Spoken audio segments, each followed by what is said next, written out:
Hey y'all, Zach McDonald, your real estate agent with Real Property Associates, and this is my Snohomish County real estate market update for April 2021.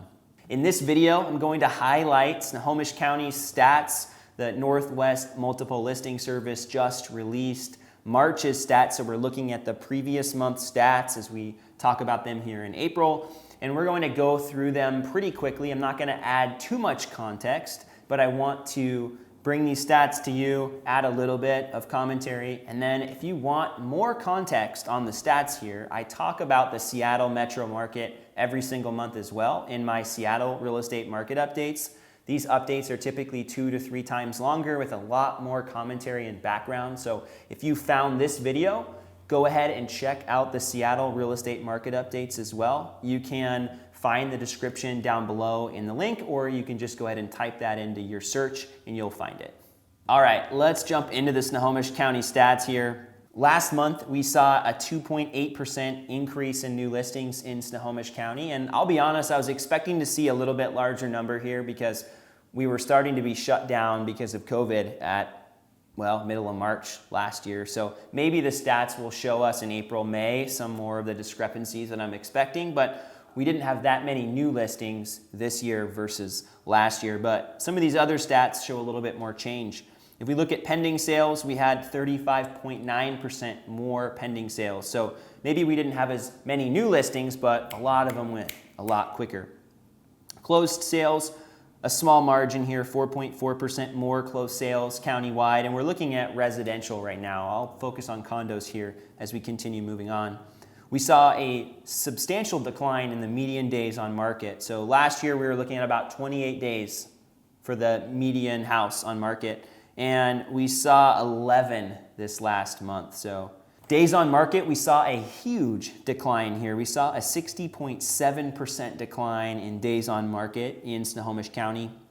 As we look at the median sales price in Snohomish County, we saw a 21.6% increase in the median sales price. Median sales price last month, $635,500 in Snohomish County. If we look at the average price at the same time here, $688,286. So almost $700,000 for the average sales price in Snohomish County, and that was good for 21.3% increase.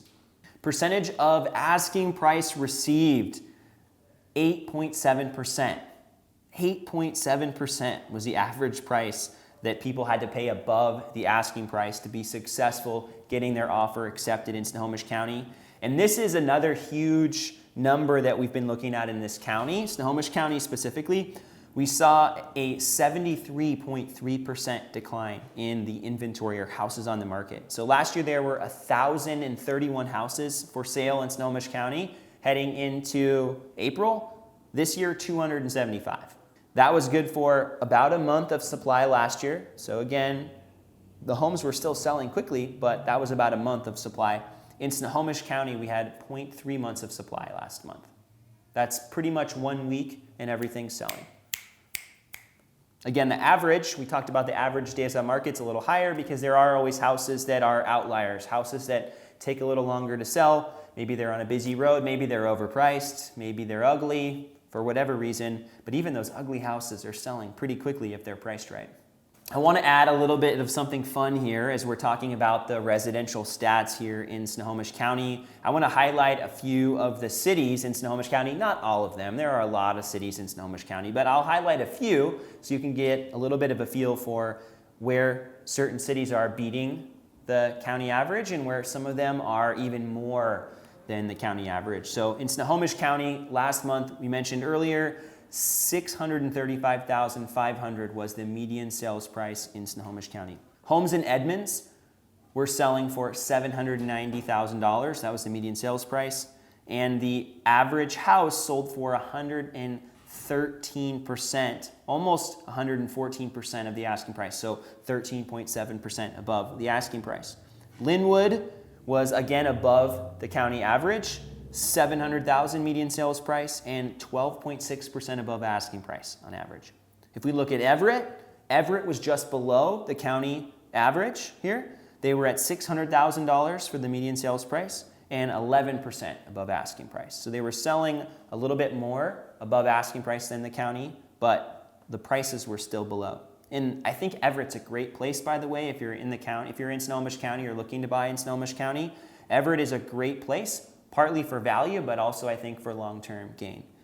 Mukilteo's prices were at $847,500, so quite a bit higher than the county average. And Mill Creek was also the same way, $890,000. And Mukilteo and Mill Creek are pretty similar on the map, and both of them are considered a little bit nicer and a little bit more sought after, and a lot more planned unit developments, things like that in Snohomish County.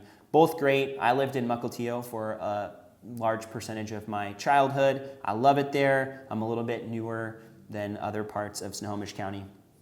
But both of those places we're seeing houses sell 10 to 11% above asking price as well.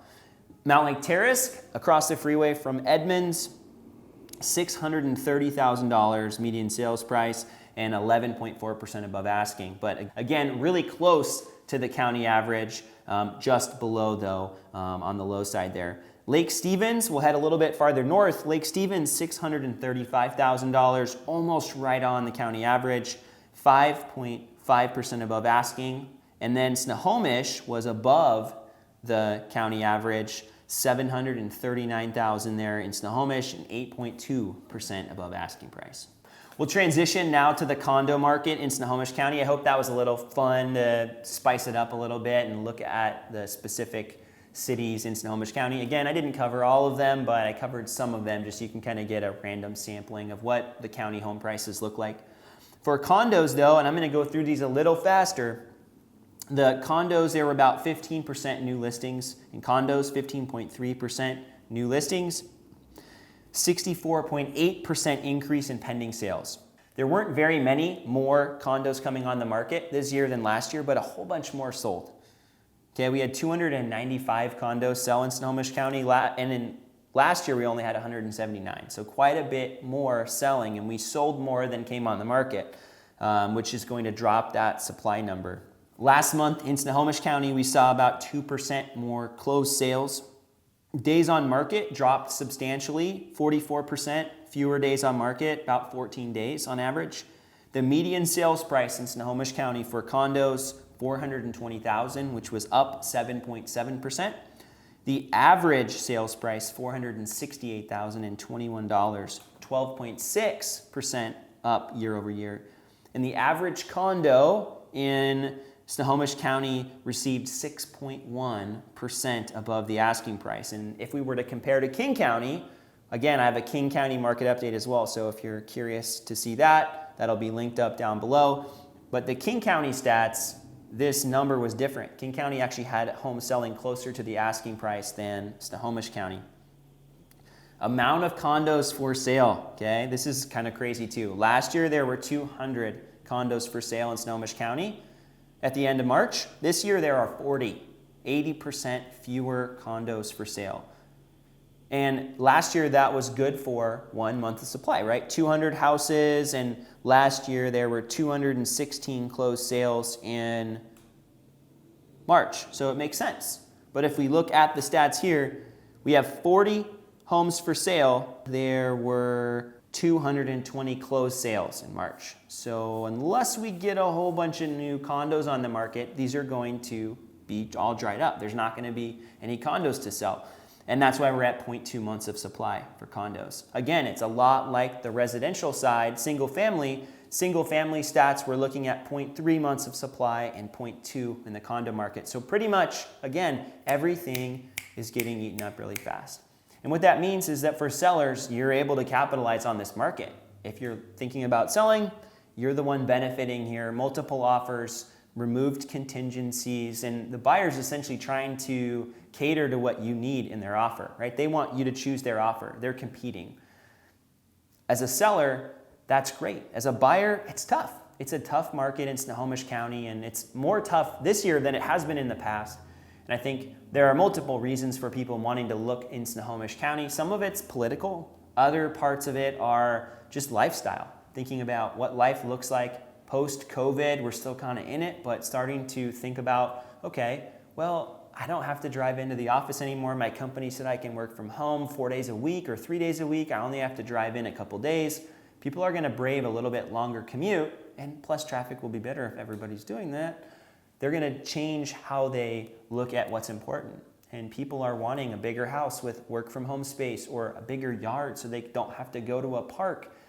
The things that people care about are starting to change, and that's starting to change where they look. And so I think long-term, Snohomish County is now starting to see that change. I've always been a big fan of Snohomish County.